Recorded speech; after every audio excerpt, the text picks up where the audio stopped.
Hello everyone and welcome back to another edition of West Ham Fan TV's Post-Match Pint, the only West Ham United post-match football show on the internet. We've just come back from Leicester. It was Leicester 1, West Ham United 0. Scott, take me through the starting lineup, please. Unchanged starting lineup from the Swansea game. Randolph in goal, Nordvart on the right, Reedy, Bunner. Attack. Yeah, it is New Year's Eve, ladies and gentlemen, so we are here filming on New Year's Eve, so bear with us on the sound. We invited everyone to a party, but no one came. No, even Ryan and Tomo didn't want to turn up. So. Yeah. But yeah, Creswell on the left, Czech and Nobes holding, Antonio right, Pint left, IU tucked in behind Carroll. To be honest, the 11 that I would have gone for. Yeah, after the Swansea performance, it was nailed on the cards that it was going to be the same team. Is it right to pick the same team again? I mean, surely you got to be looking at opponents rather than. Yeah, but having the same team as consistently as possible helps. Yeah, It's one of them double-edged swords, isn't it? Because you look at it in hindsight now and think maybe we should have put him in here and maybe we should have put him in there. And who would you have put in? Right, so you look, I'll be I'm going to be totally honest. Yeah, I wouldn't have had Noble playing. Right, okay. I think they got too much pace in their side. Yeah. But then Lanzini's just come back from injury, so Obiang. Yeah, Obiang. No, that's what I'm saying. You got Obiang, right? So would have changing Noble for Obiang made that much of a difference? I think so. Yeah. I don't know. I just think. I don't know. Overall, the performance, we weren't positive enough. We sat too deep. We moved the ball too slow. We went side to side too much, and the movement was awful. You know, from the front four, the movement was terrible. As I said to you during the game, you're sitting there watching it. We got the ball at the back, and it goes to Reed, to Bonner, to Northlight, to Creswell, and you look in front of them. And everyone is standing still. The only person moving was Pint. And he was trying, and everywhere he went, Drinkwater was on him. Drinkwater was behind him. yeah, they were doubling up on him as well, Pint. Yeah, and that's the thing. You can't expect people will slag off Pint. Oh, Pint was poor. Pint was shit. At the end of the day, if he's doing that, He's taking two men with him. Two men with him. Why ain't someone else moving? Yeah, it wasn't good. I mean, we come under the cosh pretty much straight away. Mahrez had a shot. Well saved by Randolph. That was in the opening couple of minutes, wasn't it? Yeah, it was in the opening minute, I think it was. And then they hit the post, didn't they? Yeah, hit the post. Yeah, before Who hit the post? I can't remember. Did you see that? It was. I missed that bit. Was it the someone hit the post. Someone will tell us who it was. But yeah, they hit the post. They created the better chances. No. But we did have a spell earlier on. There was a good spell where we was up there and we had some really good chances. I was thinking, bloody hell, if we can get a goal early on. Yeah, Nicky said to me in the opening, 5-10 minutes. He said this could be a good game because it was going to be end to end, and it was end to end. Yeah. But they seemed to get on top. After just before the goal, say 15, they got on top. And That's the difference. Yeah. That's the difference between the two sides. I mean, they're not playing that well at the minute. Again, they was there to be got at. Their defensive frailty showed for me throughout the game. Crosses and that, they weren't dealing great with crosses. No. They just got that little bit of luck every time that we crossed the ball or create a chance. The ball just spins off of someone and spins up to their striker, or they always seem to come over the ball, and it was annoying today. It was an annoyance. I don't think we played that bad overall. No, I don't think we did. I've seen a few of the fan casts. I honestly, they're quite negative today, and I was quite surprised because I thought we played some decent football today. You know what I mean? Like we, after they got their goal, I mean, the free kick that was given away was questionable. Yep. Yeah. That was even the commentators pointed to question. That wasn't. I was big into contention, but shouldn't we have had a free kick before the build up to their goal? Yeah, I was before their free kick. Yeah. Shouldn't have we had a free kick up the other end? Yeah, we should have had one. I remember that just before because I was screaming for a bloody free kick. I think the referee wasn't very consistent today for either side. I think they'd sit there and moan that he was a bit biased towards us. But I was thinking that because I know like they were booing and everything. But to be fair, right, they were playing quite dirty, their players, and a lot of the free kicks he gave us and the yellows he gave them were fair when you watch it, because the tackles they were putting in, and that's the thing, because you said their defensive frailties, that's what they'd go to, innit? I'll pull him down or stick 2 feet in. Or... But they did that last season up there when we drew 2-2. They were whinging about the referee. He awarded them a penalty. To even things up, and they were whinging it. They've been robbed by the ref. To be fair, some of them Leicester fans today, they've all got a bit above their station because they won the league. Yeah, like you won the league, but you're not going to do it again. Ever. It was a one-off. I wouldn't say ever. It can't, but they're where they are now. They're not going to go on now and win the league. Yeah, they're in a relegation battle. And that's the thing. You can't get. Yeah, celebrate you're the champions. It's great you're champions. It's the best thing in my mind that ever happened to the Premier League was the fact that they went and won it last season. But, don't get above your station and think that you're better than you are. And those clappers do my head in. I can't stand those. It's embarrassing. You weren't there listening to them. Wasn't there a chant that was West Ham fans were singing, "We clap with our hands"? Yeah.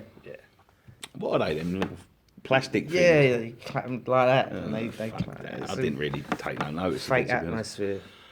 But I'll be honest with you, it's a decent atmosphere for an home ground. It's very rare these days. Like they've got someone banging a drum in there. Not that I agree with it, but you know what I mean. I've always liked going up. 3 seasons on the spin, I've been up there. It's a lovely place to go. It said the fans are normally really good. Not that they're trouble, but some of them were just a bit more leery than they were 2 seasons ago. When we were up there, they've got to be, ain't they? They won the fucking league, for fuck's sake. You know what I mean? Imagine if we'd won the league. We'd be fucking walking around like that all the time. What? We're the champions. Of course you would. Like, can't walk around like wait till next year. Let's see where they are next year and see what happens next year. But, they're going to dine off that for the season at least. You know what I mean? So, but I must say, as a team, around their defensive frailties, they're very well drilled. They know what they're doing. Yeah, they were well organised. Drinkwater and whoever else was in that centre midfield, they stuck to their jobs properly. That's what he brings with the team. And even the goal, I mean, we talked about the goal. I didn't think it was a free kick. No. But, you've got to say, that goal was a training ground goal that they'd worked on dozens of times. Because it was left to right, get the ball down, get that ball in early, one-on-one with a defender. And he beat, I think it was Oggy, wasn't it? He beat Oggy in the air. Yeah. He's a good striker, that geezer. It's good he took the goal. I was thinking it's someone we could have done with, really. Yeah, but he was like £40 million or something, £35 million or something. Yeah, like you've that. got to chuck that money around these days. Yeah, of course. Yeah, but we'll get onto that a bit later. I think he was going to pay 25 for Zaza. So. Yeah. Well, yeah. You know what I mean? Like he's a very good striker. I think he would suit a lot of Premier League teams. I think he's got pace. He's strong in the air. He's good with his feet. But also, their goal comes from, I think it was like four passes, and it was boom, boom, boom. It was get the ball out wide, cross the ball in. And that's what we lack. Yeah, don't badly. Get the ball out wide, cut back, then try and cross the ball. Get the ball in the box, because at the end of the day, they're throwing that ball into the box when they did, right? Their players got to it, but them defenders don't have time to set. And that's the thing. They're running backwards towards their own goal. They've got to concentrate where the striker's going. Even if you miss it across, so long as you put it in that danger zone, a defender could knock it in. And it was a great ball, and the guy done really well to get there. But that's what we don't do. We get the ball out wide. We've got Andy Carroll, who wins 90% of the ball in the air when he plays. No matter who he's playing against, 90% of that time, he's going to win that ball in the air. And we dilly-dally throwing the ball in the box. And then when we do throw it in, we either don't beat the first man, we ping it over his head, or we kick it to the edge of the area and he's over. The difference is between that, as I said, like you cross the ball in, as you said, 4 passes. It was free kick to the man at the wide. He switched it. Geezer got the ball down, got his head up. He's in the box, one-on-one with a defender who's running back. Not got time to set. By the time we get in the balls in the box, you've got a flat back 4. You know what I mean? All standing there, waiting, anticipating the cross. The speed of our attacks are shocking. And they're shot. And it seems like when you look at that goal today, as I said, that was a training ground goal. We dilly-dally on the ball so much. And I look at it sometimes, I think to myself, this can only end one way.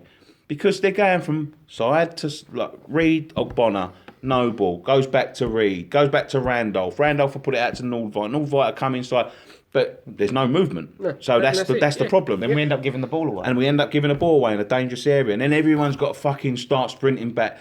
And we never seen like, and I've got to say this, and I don't want to say it because I thought we had a decent game today. It was a heartfelt game today from Nobes, but he's the one that's not, like, you can see it. They're coming out from the back. Even the defenders, like, the defenders sometimes need to take a gamble. And there's gaps in front because they know they're not going to come out with it. You know what I mean? They know they're going to look for the pass. Like, again, it goes back to not wanting the ball and not wanting to take responsibility. But you've got to run into them gaps. Get someone to come towards you. It leaves a man free. Like, it's simple football. Of course it is. But if the players in front of you ain't making the movement, even if you bring the ball forward, you're going to get shut down. And you've got to look at, if you're a defender, you bring the ball forward and your players in front of you are not making the moves to receive the ball off you, you lose that ball, you're out of position. And that's after time. Noble gets a lot of criticism because he goes backwards and side to side. Look, you play the way you're facing, right? Noble ain't going to do a pirouette on the ball and turn and think. That's not Noble. Noble keeps it simple, right? Yes, there is sometimes when he's got a pass in front of him and he turns back, which is probably why he gets a lot of criticism. But he will keep it simple. He will play the way he's facing. And the opposition ain't got the ball. But yeah, exactly. I'd rather that than lose the ball. You can accommodate players like him. Of course you can. If you've got people doing what they're supposed to be doing, to be quite honest. If Noble's got the ball and you know he's going to go back, right? Noble's got the ball. The only pass he's got on is to the only pass I've got is to you, right? You're expecting Dan to make a run further forward. So then I give the ball to you and you've got the ball, the outlet. We don't do that. There was too many times when you had Carroll, Ayew, Antonio standing still in a line, waiting for the ball. That's not good enough. We hit the ball up to Campbell. No one's running off him because Antonio and Ayew are behind him. And when we do run off of him, the ball's going to be knocked down. And that indecision we got rid of in Swansea. We worked off of Carroll, we worked around, and we went back to how it was against Burnley and Hull. We didn't do that. And Leicester are a better side than them two. I feel like this season, a lot of the time, we've been playing like the teams have been playing like they've never played with each other before. Like they haven't. Yeah, I said that to him. I said to him, when you see how well drilled Leicester are, they know their job. They know it well. They know how to go forward. They know how to defend. Defensively, they're a bit fragile, but I'm talking about the people in front of them. When they need to come back, they know when they've got to come back. Yeah. When they need to go forward, like that goal today, when they switched it, there was three bombing forward, and they knew what three were bombing forward, and they knew what three they was going to, who were going to be attacking. You know what I mean? Whereas us, it seems like we start to go forward and everyone's looking around at each other. Is it your turn or my turn to go forward? Do I have to get in the box or do you have to get in the box? I don't know. Let's have a little jog up there and decide on the way up. And it's not quick enough. The pace of the thing. And, once again, I've got to say this, right? Pint looks frustrated. He looks frustrated, when you've got a player of his quality in your side, if no one else is trying to create anything, you know what I mean? As you said today, he's got two people following him. Someone spare them all the time, you know what I mean? And they're coming out from the back, and he's running around, he's got two men on him, and the only thing you can see on is a long ball, which 90% of the time, Carroll will edit, and it will just go beyond them, and that's a tack over. To me, that was the difference when Lanzini came on, though. When you had Lanzini on, I think that helped a lot. You saw, because he's another creative player, so you got two people on Payet, and then you've got Lanzini free to create. Yeah, he looked a lot better when he come on. He comes from deep as well, Lanzini, when he comes in at that central role. Maybe some of our frailties is the fact that we played with two holding midfielders. Yeah, I think so. Maybe we should look at having one holding midfielder whose job is just to sit and hold. It got a lot better when Lanzini come on. I've got to say that. It got a lot better when Lanzini come on. And I'll tell you, right, from the goal, they had a little bit more pressure on us. Yeah. They was on top a little bit. We got a bit shaky. Then it settled. Yeah. Then we started to come on top. Yeah. We started to play some nice football. Some nice football was being pinned. That last third, the creativity in the last third, it's just not. We just lacked a cutting edge. Yeah, we lacked that killer instinct. I think if we'd have had someone with that killer instinct, Jermaine Defoe, a couple of balls that gone across the box when they missed them, that geezer's there to slot them in. You know what I mean?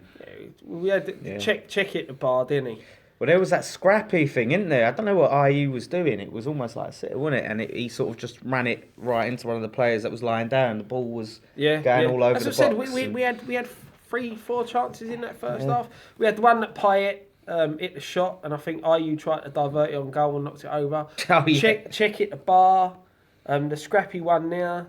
Yeah, one off the line, wasn't it? I'm sure one will come off the line. I think that was the IU one. That was the IU one. But instead of he didn't. It's like he was trying to run then shoot, but one of the players was lying down, so it just went like that, and he just ran it into him instead of he should have just chipped it or something. Probably looking for a penalty.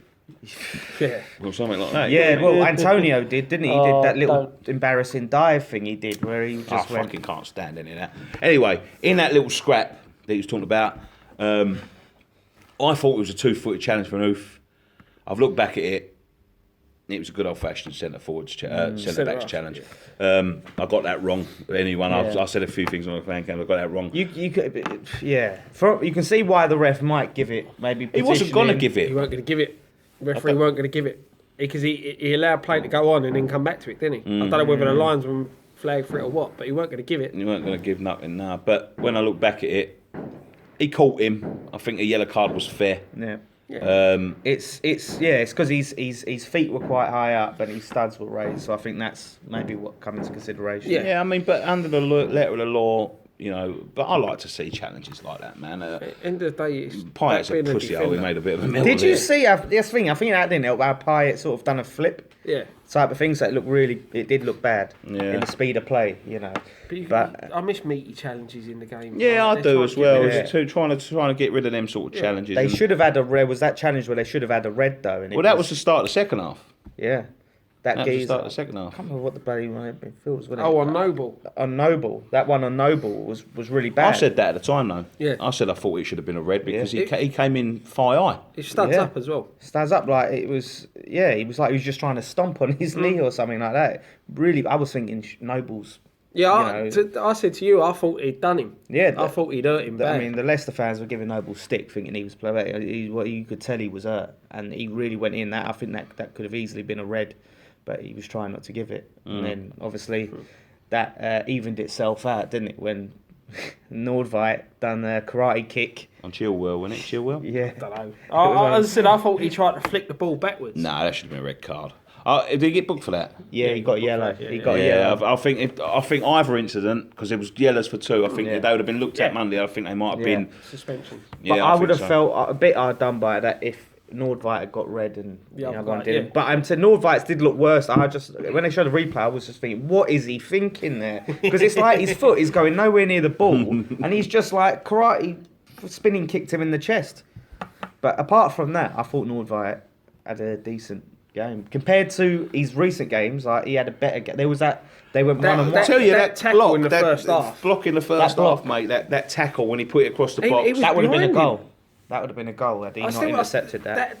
That was a one-on-one, and how he tackled him from behind. He come from behind the player to knock the ball out of play, doesn't he? Yeah. He sort of intercepted it, I think. He slid down and stopped the right, because that would have been a goal, I think, easily. So. But I also still think he's no right back, is he? Nah. He doesn't offer any sort of... He doesn't offer a lot. He shouldn't be a first pick, you know. He shouldn't be a first 11. He's no choice. You see that. You see that. How many times in the first half, in the second half, sorry, were we screaming for him to overlap when Faguli come on and all that? Have a little fucking Swedish jog. It ain't in his natural game because he's not right back, and that's why we need a natural right back. If you think we'd had Jenkinson, same as Cresswell, isn't he? Yeah, you know what I mean, bombing on, and that's what we're missing. Demel. He couldn't bomb. He couldn't bomb nothing. You know what I mean? Like he was fucking. I liked Guy Demel, but he had no pace. I think Arbeloa might have beat him in a race, but he had some balls, man. I did like Demel, but he's not overlapping anyone. I'm sorry, mate. He couldn't overlap Christmas wrapping paper. You know what I mean? Like, well, he'd overlap more than Nordveit did, I must admit. I mean, it's just not natural for him, is it? You know what I mean? Like, he don't want to be out on the wing. He don't want to be out on the touchline getting chalk on his boots. That's why we need a right back. Where's Byram? For fuck's sake. He's back. He's back in training, yeah, isn't he's back in training. Yeah. He should. I don't think he'll make Man U, but what's happening with Burke? Because Burke's supposed to be coming back, isn't he? Burke comes back in January, as far as I know. Yeah, They're not extending his loan. I mean, you know, we've requested, isn't it, that because they'd love to extend it. But for me, it's like, yeah, we've really got to sign a right back. But I want to start to see, even though Burke's obviously naturally a centre back, he's done a good job. But I just really want to see our younger players get a chance going forward. It annoys things like that. I mean, Burke, yeah, but to play him at right back, I think is a bit unfair. He's a good old fashioned. But I think he's been playing. Yeah, I can understand that. But he's a good old well. fashioned centre half, and he like when you look at the build of him and all that, he's not going to be. He's got a pace on him though. That goal he scored for Wigan, he done an amazing run to score that. How he got up there. For me, the problem is that if he's someone we're looking to in the future to play centre half, I look at Phil Jones, right, and when he signed for Man United, how he got used in 3 different positions. You know, he wasn't ever settled in one position, and it affected him. And with Burke being the age that he is, you know, do we just want him just to stick as a centre half and play as a centre half and naturally progress as a centre half, or are we going to keep moving him about? Yeah. It could be a hindrance in his career. To play him right back. Yeah, it might be. You know, it might. It's tough when you've got Reed and Ogbonna and Oxford. It's an annoyance when you think about now, right? About the only 2 fit centre halves at the minute are Reed and Ogbonna, right? Collins is out. Yeah, he's back soon. I know he's back soon, but he's out again. Yeah. We've got no right back. And it comes back to the sale of James Tompkins. It makes no sense. It makes even less... Especially when you're thinking about now bringing in people like Jagielka and Mamadou Sako or fucking Sacco or whatever his name is. And you think to yourself, why? Well, neither of them are as good as James Tompkins. I'm sorry, but they're not. No, Jagielka's towards the end of his career. Tompkins is he's in his prime years, isn't he? You know, he's in the middle of his career. It's crazy, mate. It's crazy. I don't get the letting him go, to be honest. What was Nordveit bought as? Was he bought as a centre-back or a holding midfielder? I think he was just bought as a bit of like, he was fitting anywhere. To be fair, I think he was bought as centre-back cover and a holding midfielder. That's what I think.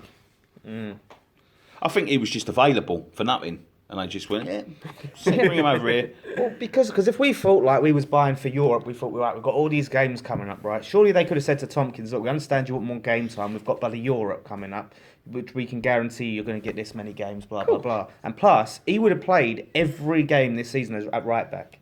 He would have been playing loads if we kept him. Thing is, if you look at it, right, if you're playing for West Ham at the minute and you look back over the past 3 or 4 seasons, look at our injury record, you'd sit there and think, oh yeah, for 2 seasons we played with 1 fit centre back and Joey O'Brien, you know, or Czech, you know. So yeah, but I think, do you know what? Like Nordveit, yeah, I think like the likes of Nordveit come in. I think to cover like Alex Song's departure, and to cover to Tompkins cover the 2 as well. Yeah. Like, as a spare centre half, strokes. But that's not good enough, is it? Like, you know what I mean? And I'm not going to keep on banging on about this. I bang on about it too much, but like. Yeah, in hindsight, you can see it quite clearly. You know what I mean? No, all they've got to do, like, we've seen this thing. I'm going to show this. I did a video on it the other day, but the audio didn't come out very well. But this message from the ball. Did you see this thing? No. We'll talk about that after the game. Yeah. After we've talked about the game. But yeah. So look, second half, man, we fucking bombarded them. Yeah, some of it, the build-up play was still slow, but. No, it was quicker when... It was a bit more purple. Lanzini when Nobes went off, on. Lanzini come on, it gave us that extra... Lanzini looks good coming from deep because he can pick a pass. Yeah. You know, we miss him up further. Well, not only that, he can drop his shoulder and go past someone. Yeah. That's another thing, like, you know what I mean? And that then sort of like, if he drops his shoulder, loses someone, it's bringing someone else out, isn't it? And it showed today. That's what happened today. A lot of it. Like, it wasn't always perfect, but I think that works better. But all they did is they just got more and more central. You watch some of how narrow some of them their defending they did because they knew we get the ball out wide, we're not pinging it in the box. They just got bodies behind the ball, bodies in the box. They just nullified everything we did. You know, we dominated the second half, possession wise, probably chances wise as well. But they were just more. Something fucking amazing happened today. Go on. Pint didn't take one of the free kicks. Yeah. He nearly scored as well, Chris. He nearly caused an own goal. because it come off his you see, one of the double defenders. save. Well, we say double save. That needed someone there to get ready to tap that in. That's what it needed. Someone quick to. But that's what I'm saying about them. You know what I mean? And that's the difference between us and them. There isn't anyone following in there. And like, I do resonate a little bit. Like I mentioned Dom's name specifically. I do resonate a little bit what he says about laziness. I do think there is laziness in the team. I think there's, they've got that old. We're going to go long to Carroll, so why bother making any movement in the middle? Yeah. Like attitude. I don't know. It's just I can. But I thought we played well today. I thought we'd done all right today. We've done enough to get a draw. I said when you go back and look at the whole game. I'm not saying we was great. No. But we was just. We did enough. Yeah. Well, compare it to Hull, Burnley, Arsenal, the games before that. We're getting better. We're getting a bit more positive. At the end of the day, they took their chances. They took their chance. We didn't. And I said to you before half time, didn't we? When we had that spell before half time, we need to score when we have a spell. And we didn't. That's the punishing thing. Against Swansea, there was against Swansea, Swansea had a few spells. They didn't score. And that led us to get as far in front as we was. And then they had that little goal, they got it. But that's it. When you're on top, you need to take your chances. And we're not doing that. But then you look at the bench, right? And you think, right, we're chasing a goal 1-0. We're 1-0 down, we're chasing the game, we need a goal. We ain't got... Who we got on the bench? Well, why do you think Martinez still ain't got a shout on the bench? Fletcher's probably just a more experienced player. But I don't know. I can't tell you. Look, there's stuff that goes on behind the scenes that we never know. You know what I mean? People are looking at him all the time. I'm sure people are looking at all of our. I guarantee you, if he was scoring the goals he scored in some South American team or something like that, or in an Arab league, David Sullivan went, we'll have him, and then he would have been in the first, on loan, and he'd be in the first team. Like Caleri. Yeah, you know what I mean? Like, we had Caleri plays coming off the bench. His goal scoring record's terrible. Yeah, even in South America. Yeah, the thing is, when you sit there and think, we've got Zaza, Caleri, as our other two options as strikers. Bringing Martinez in because he's scoring. Look, Freddie Sears banged in 52 goals in one season for West Ham on all levels and got his chance. Martinez has got what? I think 11 or 12, something like that. Yeah. 12 and 13 or something like that. Give him a go. Give him 10 minutes at the end of the game. Chuck him on when we're chasing the game like that. If we've got nothing else. Fletcher's a good player. He's a good prospect, but I don't see Fletcher being in the future a 20 goal, 25 goal. I hope he goes on to prove me wrong. I see him more like an Andy Carroll, 10, 15 goals in the season. Holding the ball up for another striker, that type of player. Fucking 10, 15 goals. You'd be lucky you get 10, 15 games out of Andy Carroll. Yeah, but you know what I mean? That type of striker. Whereas Martinez looks to have that bit more about him. Yeah. It's the same as Marcus Brown. I'd love to see him get. I'd like to see him give a go as well. Yeah. He's got a lot of energy. But I've heard as well, attitude's not right. Well, no, I think there was a thing that come out was that said that he went out and got on the. I think it was Brown went out and got on the piss or something in on Christmas Eve or something like that, Christmas time, and or it was his birthday or something like that against him. And you got to think he's young. If it was his birthday. Yeah, but the problem is that. For 8 months or 7 months of the year, you're paid to be a professional football player. As much as he is young, he deserves to go out for his birthday, and they are only human. But there's sacrifices have to be made in that career. Yeah, exactly. Yeah. At the end of the day, you've got to be that league now. You've got to be your tip-top condition all the time. They're paid extraordinary amounts of money. You know what I mean? And I can see two sides of the coin. At one end, you're 21 or 20 or 19. Yeah. You want to go out with your pals. Your pals are going up fucking Faces or fucking Charlie Chan's as it was back in my day. But, you know what I mean? And you've got fucking thousands and thousands of pounds sitting in the bank. You're not worried about borrowing 100 quid off your mum to get up there. You know what I mean? You can go out there. You've got a fucking Ferrari sitting in your garage. You can go and pull a bird and all that. Yeah. But they do get 3 or 4 months off a year. You know what I mean? They don't do all that in the summer. Because when it comes to the summer... They're not scraping around to go to fucking Lanzarote. They can jet off wherever they want. They can do whatever they want. As long as they sort of like come back in a reasonable condition, have 1 or 2 weeks off. You know what I mean? So yeah, But it's a different feeling for the under 21s. Yeah, but it's different. Yeah, it's a bit more probably less thing. If you're injured, I think it's a different story. You know, that probably helps in some of your recovery, enjoying yourself. Because if you're sitting there injured, I mean, mentality goes. I mean, what I'm saying is, what I want to start to see us do is prioritise our academy players over loanees or some, you know. No, I'll put you right, Dan. You know, I'd like to see sort of like. I'd like to see people like, I know he's gone now, but I'd like to see Elliot Lee come in rather than Zaza Kaleri. Kaleri especially, Zaza you can make a sort of a case for because you don't know. An international striker, he could have came over here, if he'd have scored in his first game, he could have scored 10 and 11 and we'd all be going, it's the best thing since sliced bread. Sometimes them things don't work out. But someone like Kaleri, even Lanzini to an extent, who's playing in some shit dog league, and you've got our academy players that you're breeding through, and like people like Marcus Brown, Reece Burke, Reece Oxford, who could play in them positions, and then all of a sudden you're bringing some Deadwood in from over in fucking Wellington. Paul Lister comes to mind. People like that. You know what I mean? If you're bringing in a player on loan, that player has got to be good enough to warrant a start in your side. Yeah. But it's then how many people are going to come in on loan that are like that? Well, that's the problem. Do you know what I mean? Like, how many people are going to let? You do get every now and then, sort of like a Jack Wilshere situation, where he's a big player at a big club. There's just no room for him at that particular moment in time. They don't want to let him go. You can come in on loan. They're talking about the same for Martial at Man United. You know what I mean? Big players going to have a big future. Just not getting in the side at the minute.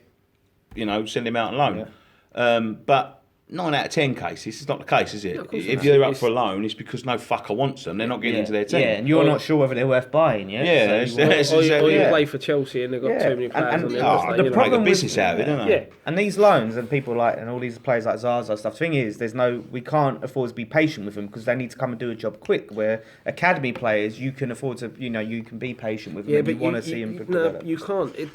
That is the problem, right? Is that it's a results business. If the results ain't going well. That is the problem. If you sit there and gamble... Look, Southampton have blooded a lot of their youth. And probably 9 times out of 10 it works. You know, and Man United did it. Man United went on to win the league with their youth. Yeah, well, we used to do it. This season, we're not in that situation to have that. Now we are. Now we're sort of mid-table. You can afford to gamble on bringing one in or something. But when you're down the bottom, you can't afford to gamble. But to me, right, whereas how shit a lot of these players were, it was a chance to say, no, let's fucking take a gamble on Martinez because this Kaleri and Zaza, they're doing fuck all. Let's give one of these guys a chance because they can't do much worse than these lot. You know, at least bring them off and see, because they'll be hungry. But then you've got the situation where he's going to hope that Zaza turns out good. It's a double-edged sword. It's not. I'd like to see less loanees, especially at West Ham, especially in the position we are now. I can't understand why we keep on bringing in these loanees. You can't be. You can't be like try before you buy every time. You know what I mean? Like identify a player who you know is going to do well. You know what I mean? Like rather than. Oh yeah, well Faguli's doing like okay in Spain. He's available. We'll have him. We'll take a gamble with him. What's his name? Gokhan Toure. I'm not quite sure. Can we take him on? What's the point? Because after time as well, these players don't put the effort in. You know, look at Victor Moses. Victor Moses is a prime example. Yeah, but he put the effort in at the start and then got injured. His problem, like you said last season, was the fact that they got told they weren't being signed. So what's the point? Victor Moses is one of Chelsea's best players this year. And that's the thing. That is it. You know, the loaning players in does work, right? Look at Lanzini. Yeah. Played in Rarely though. But still, rarely. There's certain players sometimes you can't afford to. We couldn't afford to take a £25 million gamble on Zaza. No, because you only have to. I'm not being horrible. But his goal scoring record's pants. It's pants. Yeah, it's terrible. If he'd have scored 50 goals in 65 games for Juventus, I'd have said, yes, mate, bring him on. Yeah. You know what I mean? Like, pay the 25 million, and if it had gone wrong, it's gone wrong. But he's got like 8 goals in 40 games or something. But then you look at Mane, people were laughing at Liverpool for paying 30 million for Mane. I wasn't laughing at them. Because you could tell he's got all the attributes that in it. And you look at Zaza, right? You look at Zaza. What does Zaza get? Right, in this league, you need to be quick. Yep. You need to be strong, or you need to be creative. He's none of them. Yeah. Like he's as fucking thin as a stick. He's little. You know, he ain't got the attributes to work in this league. That's why when they bought He ain't got him, no it was a loan. trickery. Yeah. And that's the thing. Unless that is the thing. As I said, it works sometimes. If you look, we gambled on Sacco. To be fair, every player he brings gambled. We gambled on Sacco. He had a half decent scoring record in France. So we paid small amount of money for him. It weren't a big transfer. So you can afford that. Well, exactly. He weren't our big striker signing yeah. like IU was supposed to be. But that's what I'm saying. Like this January transfer window, we've got to identify someone who's scoring goals regularly, and if they want, fucking bless my sins, but if they want £40 million for him, offer the £40 million that they want, and then see where you go from there. Yeah. You know what I mean? Like with the Lacazette deal. Yeah, I know people turn around and say, but look at him, mate. He's got all the attributes to make it in this league. He's quick. He knows where the goal is. He takes shots on early. You know what I mean? He's got all the attributes that he could. That he's like look to make it in this league, right? And they turned around and said, we went in. We'll give you 40 million, and they went, we want 47 million. And he went. If you're going to pay 40, pay 47. Exactly. Yeah. You know what I mean? If you're serious about buying someone like that, Just pay the money. just pay the money and then see where it goes from there. He might turn around and go, no. But the first hurdle is get past the club who's asking for the money, right? Give them the money it wants. Then you've and got to convince the player. And then they was going, oh no, it's because he wants Champions League and all that. Well, get a chance to speak to him first, right? Yeah. Because if you're trying to gamble and if you're trying to sort of like push his transfer fee down, he's probably sitting there thinking, well, they don't want me that much, because if they wanted me, they give the money. Like, it's 7 million. Especially in this day and age. You know what I mean? Get a chance to speak to a player, even if the player's adamant, I'm not coming, I don't want to play for you, I want to play for Champions League. Well, we've give the club your transfer, all you can do is talk to us. Yeah, exactly. He might be convinced. Yeah, like, the ball, you know what I mean? goes in their court, it's not in, it's not, that's it. And then it's down for them to make the decision. But this is the thing, innit? This is what they've got to get right. And it's cost us dearly, because when it comes to this transfer window, we're very short. We're very short. You look at Sunderland, talking about a deal for Defoe, right? £6 million. They're not going to let him go for £6 million. They're not going to let him go for £6 million. Today, they lost 4-1. Yeah, Who got the one? Yeah, he got the one. That's it. But they don't play it. They don't start him regularly. That's the mad thing. Is they're talking about we want to keep 34. That's how they Oh, look at his age. You know, but still, I don't know how how hard it will be if we say he's 15 and they'll go if they'll let him go. Yeah, I don't think they'll pay £15 million for him, but it's just that age. £6 million will be my maximum. Yep. Yeah, because it's chump change at this. But the thing is, Moyes will look here at £6 million that he can go and spend. Yeah, but what do you get for £6 million? No, but that's it. But you don't know. They might probably get someone's he might boots. be out bringing a couple of loan signings with that money. Well, to have a chat with the Sullivans. They'd be mad to let him where they are now. To let him go for $6 million, they'd be absolutely mental. Of course they would, but they'll lose him. If they go down, they're going to lose him for nothing. Exactly. Yeah, that's how they could look at it. So that's true. But for me, I do want Premier League experience. See, you say that, but I'd take Batshuayi. Batshuayi. Yeah, from Chelsea on loan. Yeah, for 6 because there's whispers again that he regrets the move. Yeah, he looks like he can do it. I just don't think because Costa's played really well. He hasn't been given a chance. I'll be honest with you. When he scored that goal against us, did he score against us? No. When he played against us, he set the goal up, didn't he? Yeah. He missed. No, didn't he score against? He scored the first game. Yeah. The first game. Yeah. Well, anyway, when he played against us, he looked lively. He looked like he knew what he was doing. And he looks like that player. Once you give him a run of games, he'll know. He knows where the goal is. He'll get you goals. Yeah. And it's funny. All the Chelsea fans are like, because they're saying, "Oh, he must regret his decision," blah blah, and they're like, "No, he's one for the future. He's one for the future. Don't worry about that." It's like he's 23, going on 24. I'm sure in his mind he's thinking, "No, now's my time. I want to play football. I want to play football, not like There's been a lot. He's not 18 years. There's been a lot of things over social media this month that he regretted the decision because he knows he would have been playing regularly. We could have all told. We all knew that. Yeah, that's what happens when you mean, go to Chelsea. Yeah, whatever. But I'll say this thing.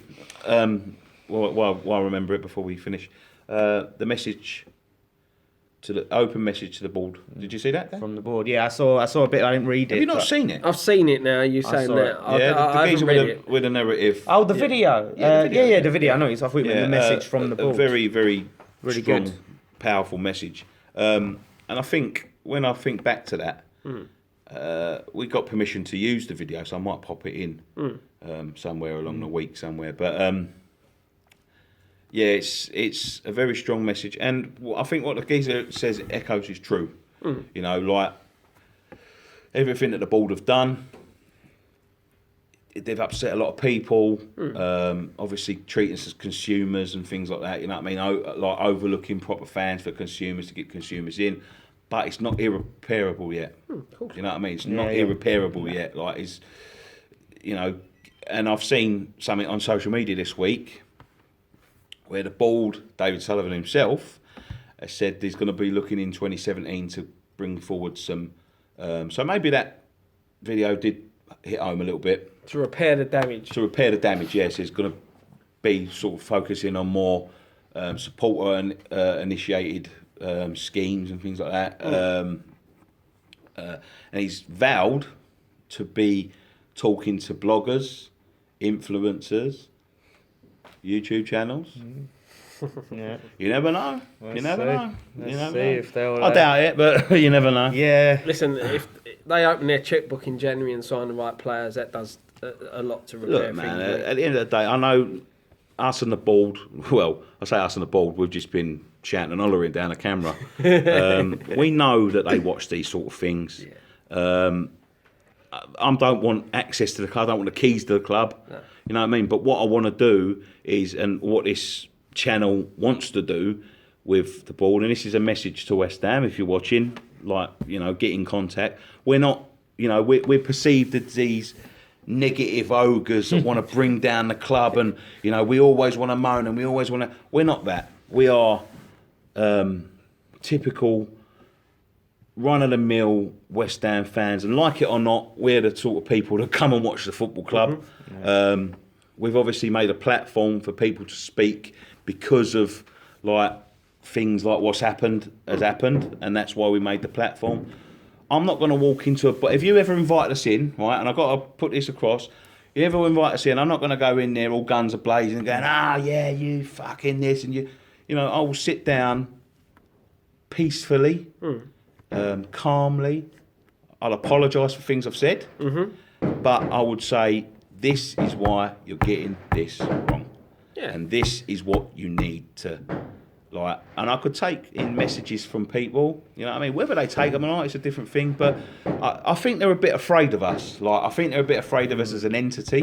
I think they think like it's the way people perceive us, and sometimes how we come across ourselves. Like me especially, I'll drag you guys into it, but I'm talking mainly about me. I can be very brash. I can be very foul-mouthed. I can be very, unpolitically correct, so to speak. But it's just passion, and I've got to reiterate that it's just passion that comes out of me at the time. At the end of the day, you love the club, you love the team. Do you know what? I love it to death. I love the club. You know, even up to this year, and the only thing that annoys me about the ball, you know, as I said before, I can suffer bad football. You know, I can suffer relegations. I've had to. I've had no choice as a West Ham fan. Yeah. You know, we don't get relegated, and I go, I'm going to pop off to support Spurs for a couple of years. I am there, week in, week out, whether in the Championship, the Premier League, the Europa League. But I'm there week in, week out, and I go to follow my football club, and like today, like we've lost a game. Big deal, it happens. I'm upset on the day. But, tomorrow's a different day, and I'll be looking tomorrow going, we beat Man United tomorrow. Exactly. I swear on my life we'll beat Man United tomorrow. Yeah. You know what I mean? Like the Arsenal game, I was very dejected after the Arsenal game. I still woke up on, what was our next game after that? The Liverpool game. I still went up to Anfield. Do you know what I mean? Like, I've got to say, I'm not some ogre that is going to come in and start shouting and hollering in your football club, insulting everyone. I just want my football team to do well. I want it to be run well. I want it to be supported well. And I think, like, the thing that gets up my nose, and the reason I've been so aggressive and I've been so insulting is because I feel that's what they're doing to us. You know what I mean? I feel that's what, not necessarily the board, but the decisions the club make. You know, this year I'm going to say at the end of the year, so I'm going to get it off my chest, mate. Make a fresh start. Like decisions that people within the club make. Yeah. But obviously people have to sign these things off. I don't think sometimes, like, and I mean this with all due respect to the people that do work there, like, you know what I mean? I say these things like I'm some sort of professional. I'm not a professional, but what I do know is what West Ham fans like and what they would accept and things like that. So, you know, and I mean it's all due respect to the media teams and all that. I think they get it badly wrong sometimes, like badly wrong. And I think they do these things. Let's go over one of the things this year that was badly done wrong. The kit launch. Yeah. Like, I could have told them, if they'd have come to me a month before that kit launch and saying, this is what we're thinking of doing, I would have looked at them and said, no. If you want to do something, do it fan-based. Yeah. You know what I mean? Do you know why they're doing all the things the way they do them? In their mind, it's not to think, right, this is what West Ham fans will love. It's to what they perceive as trying to grow the fan base. Social media. Yeah. I trying to understand thinking that they'll bring in more fans, but at the same time, it's like, well, no, the current fans don't like it. What makes you think other fans will go, oh, look, they've got this rapper in a suit. Oh, yeah, I'll go support West Ham. That was one of the. I'm not being funny on that, right? Spencer got a lot of stick for that. Yeah. Now I spoke to Spencer. Well, I didn't speak to Spencer per se, but I spoke to his brother the next day. Right. I understand why he gets a lot of stick. We get stick. You know what I mean? Because he's a YouTuber and he does this stuff. But I don't see what he done was wrong. He went and introduced a few things. They put it on him. I know this for a fact, right? Now I'll say it now. They put that on him last minute because Mark Wright dropped out. Mark Wright. Imagine if Mark Wright was doing it. How much more fucking shit he would have got. But Mark Wright don't even support West Ham. He does. No, he don't. Bollocks. He supports Millwall. He doesn't. I know. Yeah, he does. I heard mate. it's West Ham. He supports He's West not Ham. a West Ham He's a fan. West Ham All right, fan. we'll ask him. I'll phone up Art 106.2 one day and we'll ask him. He don't support West Ham. He supports. I'm sure he supports Millwall or he supports fucking someone like Colchester or Southend or something like that. He doesn't support West Ham. we'll look into that. But no, I We'll think find I've out. never seen him. We'll find out. If he supported West Ham, you'd have seen him. We'll find You out. would have seen him. Right, we'll find out.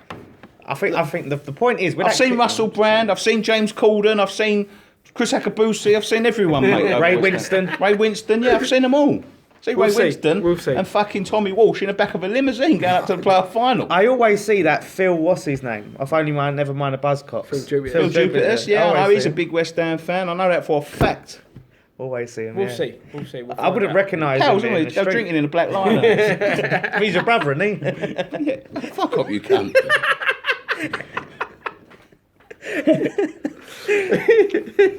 I wouldn't mind if he was. No, it's a- All right, we'll leave it there. Thank you so much for watching us. Not just tonight, but all this year, 2016. It's been a massive year for us.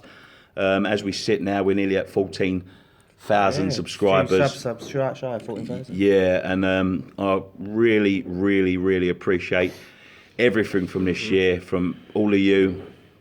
I wish you and your families a happy new year. And we'll definitely be back in 2017. Be a big year for even bigger year. Yeah, I hope to. Fingers crossed. We're bringing more strands into the channel. We're going to look at some changes to the channel, especially for next season. So coming into the summer, there's going to be some massive changes. The FIFA show is going to be ditched. No, we was talking today about something very exciting. Which shall I mention it? Are we in a position to be? Yeah, I think so, yeah. Dan, this will be the first time you're actually hearing this. We're thinking about making a second channel. And what that channel is going to be more community-based content. So if you're going to a game and you want to get something on a platform, we'll push it on this channel. We'll be making some appearances on that channel every now and then, sporadically. But it's going to be a community-based, community-led channel. This is going to be, the main hub, for what we do, as a fan base. But we want to try and get as many West Ham fans, because West Ham Fan TV is about trying to get the fans involved in everything. And we have so many messages every week saying about people that want to come onto post-match pint, people that want to do these things with us, and and we cannot, if I invited everyone onto post-match pint that wants to come onto post-match pint, this room would be full up, and we'd have to have 25,000 cameras. But what I want to do is I want to give you a chance. If you think you can do some post-match reactions yourself, you can quite easily send them to us, and we'll get that on a platform. We'll have to monitor it, what I mean? Because I don't want someone going, oh yeah, West Ham play, Millwall, fuck them all. We'll have to monitor them sort of things. But, what I mean? But I want to make this a real community. I want to make this a real, I want to give people the chance to do podcasts and things like that, and we can publish them things, what I mean? And maybe, just maybe, we can find some hidden talent, and we might be able to retire if we can get people onto the main channel, what I mean? But yeah, things like that I think will be a good community-driven thing. I think it'll bring people together. I think it'll give a few of the younger West Ham fans who maybe don't know how to get into this space like we didn't when we first come along, and yeah. It's a big project. Yeah. It's a big project, yeah. But Dan's going to be undertaking that all next year while we sit back and direct him from afar. That's it. But yeah, so I think that's a good idea, do you? Yeah. So It's worth it. 2017 is going to be massive. Do stick around. If you don't subscribe already, subscribe. Go and follow us on Twitter at West Ham Fan TV, Facebook.com/West Ham Fan TV, Instagram, Snapchat, all the stuff that we try to use in the grounds and they can never get a connection. Go and follow us on them, because 2017 I'm going to start pushing them real bad. I want some new decorations and things on the bar. We can say 2017 a bigger and better West Ham Fan TV. I hope so, yeah. I hope to bring that. So, yeah, brilliant stuff. As I said before, have a very happy new year. One thing left to say in 2016, boys. Come on your Lions.